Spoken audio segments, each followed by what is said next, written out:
रोहतक शहर में आए दिन कोई न कोई उद्घाटन होता ही रहता है। भारतीय जनता पार्टी की सरकार जब से हरियाणा में बनी है, हरियाणा चौमुखी विकास कर रहा है। सूबे के यशस्वी मुख्यमंत्री हमारे नायब सैनी जी 24 घंटे में से 18-20 घंटे पब्लिक के बीच में रहते हैं और विकास कार्यों की जड़ी लगा रखी है। उसी कड़ी में मैं रोहतक की बात करूँ तो पूर्व में मंत्री थे हमारे बड़े भाई मनीष कुमार ग्रोवर जी ने अपने कार्यकाल में जो मंत्री थे जो शहर का चहुमुखी विकास करवाया और बाद में भी बहुत बड़े बड़े प्रोजेक्ट रोहतक में लेकर के आए। सभी रोहतक की जनता के सामने है कि रोहतक का बहुत विकास हो रहा है। उसी कड़ी में जब से जिम्मेवारी रोहतक की जनता ने सपने में दी तो उसमें आप देख रहे हैं कि आए दिन कोई न कोई शहर में विकास कार्य का उद्घाटन हो ही रहा है। आज भी हम 6 जो विकास कार्य हैं जो कंप्लीट हो चुके हैं। हम जहाँ खड़े हैं ताऊदीलाल पार्क में, इसमें भी ये सामने जो टैंक आप देख रहे हैं इधर इसको भी सौंदर्यीकरण के नाते पार्क का इसका उद्घाटन यहाँ है। इसके बाद डी पार्क पे पार्क का सौंदर्यीकरण का एक उद्घाटन वहाँ पे है और अगला पार्क हमारा मानसरोवर पार्क है। उसमें बुजुर्गों के लिए अच्छा ट्रैक और कई जो व्यवस्था है वहाँ की सुबह वॉक करने वाले लोगों ने या वहाँ के क्षेत्र के लोगों ने जो कहा तो उसी तरह से उसका सौंदर्यीकरण किया गया है। और आगे हम बात करें तो उसके बाद डॉक्टर साहब बाबा भीमराव अम्बेडकर जी के चौक का भी सौंदर्यीकरण किया गया है। और लास्ट हमारा जो छठा कार्य एक हमारा अंडरपास चिनोड कॉलोनी के हमारे पास वहाँ के जो हमारे जनमानस हैं जिनकी हमेशा वो रिक्वायर्ड रही है, मांग रही थी उस अंडरपास को लेकर तो अंडरपास का भी आज उद्घाटन करेंगे। और एक हमारा कार्यक्रम लास्ट जो छठा कार्यक्रम आज का उद्घाटन का है वो पुराना बस स्टैंड के ऊपर जो भगवान वाल्मीकि अम्बेडकर चौक है उसका भी सौंदर्यीकरण किया गया। आज कुल मिलाकर के लगभग ये 80-90 लाख का जो एस्टिमेट जो सौंदर्यीकरण को लेकर उन सब का उद्घाटन होगा। और क्या परियोजना लागत है इसमें, क्या क्या कार्य करवाए गए हैं जो सौंदर्यीकरण? वहाँ हम बात करें अलग अलग पॉइंट की, जैसे यहीं बैठे हैं तो यहाँ इस पार्क को और सुंदर बनाने के लिए टैंक जो हमारा बिजली का टैंक रहा है हमारे सैनिकों के बड़ा मान सम्मान के हमारे देश के लिए, तो उस नाते ये इस टैंक की यहाँ स्थापित किया गया है कि ये हमारे सैनिकों के लिए एक विशेष जब भी आवश्यकता पड़ी देश को तो अहम भूमिका में ही हमारे ये यूनिट रहती है सैनिकों वाले।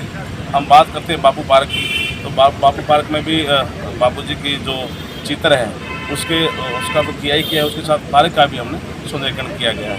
हम बाबा साहब डॉक्टर भीमराव अम्बेडकर के चौक की बात करें तो कई वर्षों से वहाँ बार बार जो भी कार्यक्रम होता था लोग सब कहते थे तो उसका सौंदर्यीकरण तो किया ही किया है। बापू जी की डॉक्टर साहब बाबा भीमराव अम्बेडकर जी की प्रतिमा है उसका भी एक तरह से नवीनीकरण किया गया है।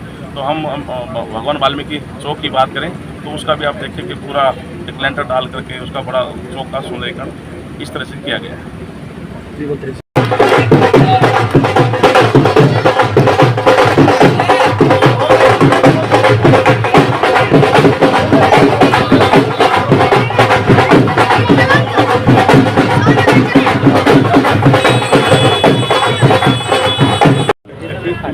हमारी सारी वीडियो प्राप्त चलो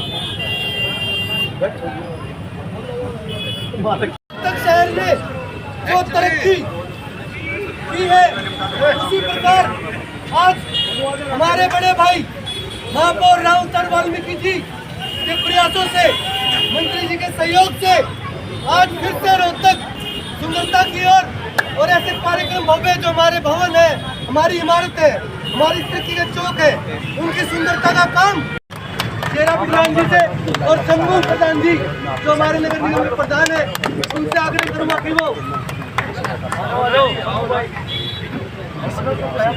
मैं अभी हमारे महापौर राव वाल्मीकि जी के स्वागत के लिए हमारे बंटी भाई और हमारे जो पार्षद छात्र नेता दिनेश कागड़ा जी इन सबसे अभिनंदन करूँगा कि वो समाज की तरफ से राव वाल्मीकि जी को पगड़ी बांधकर मान सम्मान करे। इसी कड़ी में बहुत ही वरिष्ठ नेता सतीश नांदल जी का पार्षद प्रतिनिधि भाई बंटी जो कि कार्यक्रम का आयोजक है पगड़ी बांधकर मान सम्मान किया जा रहा है। साथियों इसी कड़ी में मैं हमारे जो कि समाज की तरफ से प्रतिनिधि कर रहे हैं उनका भी बहुत बहुत मान सम्मान किया।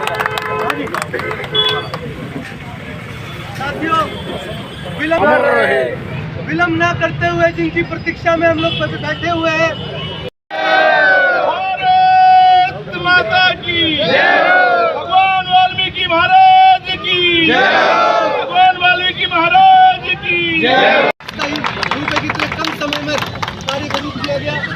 में रोहतक धन्यवाद मंत्री जी और बड़े भाई रामोतार जी, याकूब जी, सतीश आंगल जी,